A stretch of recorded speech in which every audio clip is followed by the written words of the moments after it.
अपने दायित्व को पूरा करती हूँ। 4 पंक्तियां पढ़ना चाहती हूँ वहां से जहां अजहर जी ने अपनी बात कही थी कि अब कोई कन्हैया नहीं आने वाला। 4 पंक्तियां अगर आपको लगता है कि मैंने भी ठीक ठीक कह दी है तो ये अम्बेडकर नगर मुझे बताए जहां मैं पहली बार उपस्थित हुई हूँ। पंक्तियां पढ़ती हूँ जो उन्होंने कहा, उन्हीं की बात को अपने ढंग से कहने का प्रयास कर रही हूँ, स्वीकार करके बताइएगा, सुनिएगा। स्वागत। कितना हो सर पे जब छप्पर तो सावन क्या बिगाड़ेगा,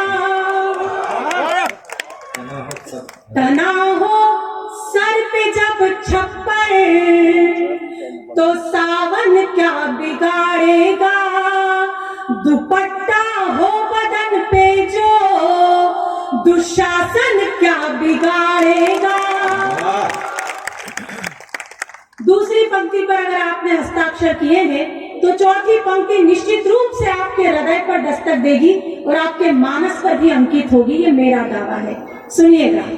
कितना हो सर पे जब छप्पर तो सावन क्या बिगाड़ेगा, दुपट्टा हो बदन पे जो दुशासन क्या बिगाड़ेगा, तुम्हें सौगंध मर्यादा की जो लक्ष्मण ने खींची थी वो रेखा पार मत करना तो रावण क्या।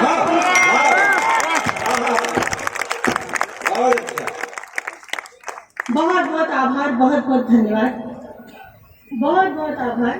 यहाँ पर महिलाओं की उपस्थिति होती है और देश की आधी आबादी की प्रतिनिधित्व मैं इस मंच से और आदरणीय कविना दीदी, हम 2 बेटियां इस मंच से करती हैं। सच मानिए मैंने अपने सौभाग्य पर केवल एक बात पर गर्व किया है कि मैंने इस धरती पर एक बेटी के रूप में आंखें खोली है और वो ईश्वर जब भी मुझे इस प्रकृति में मानव रूप में आंखें खोलने का अवसर दे तो मैं केवल और केवल बेटी होना चाहती हूँ।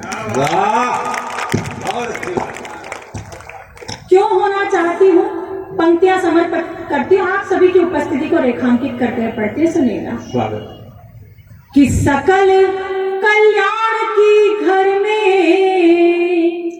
तलहटी नहीं होती, सकल कल्याण की घर में तलहटी नहीं होती, सर्व शुभ लाभ की सूचक श्री एठी नहीं होती, हर एक बेटी के अपने भाग्य में होता पिता लेकिन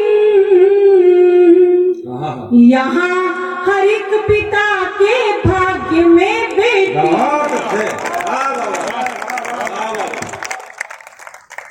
वो घर निश्चित रूप से सौभाग्यशाली होता है जहाँ बेटियां होती है। इस क्रम की अंतिम 4 पंक्तियां पढ़ती हूँ। जब मैं ये ऐसे मुक्तक मंच से पढ़ती हूँ तो कई बार कई सारे कवि ऐसा कहते हैं कि क्या हम बेटे बाढ़ में बहकर आए हैं, क्यों बेटियों की ही बात होनी चाहिए। तो जो भी ऐसी भाषा का प्रयोग करते हैं या ऐसी सोच रखते हैं, मेरी लेखनी तर्क से उनको जवाब देती है और अगर मेरा तर्क आप तक पहुंचता है तो फिर आपकी स्वीकार्यता मुझ तक पहुंचे।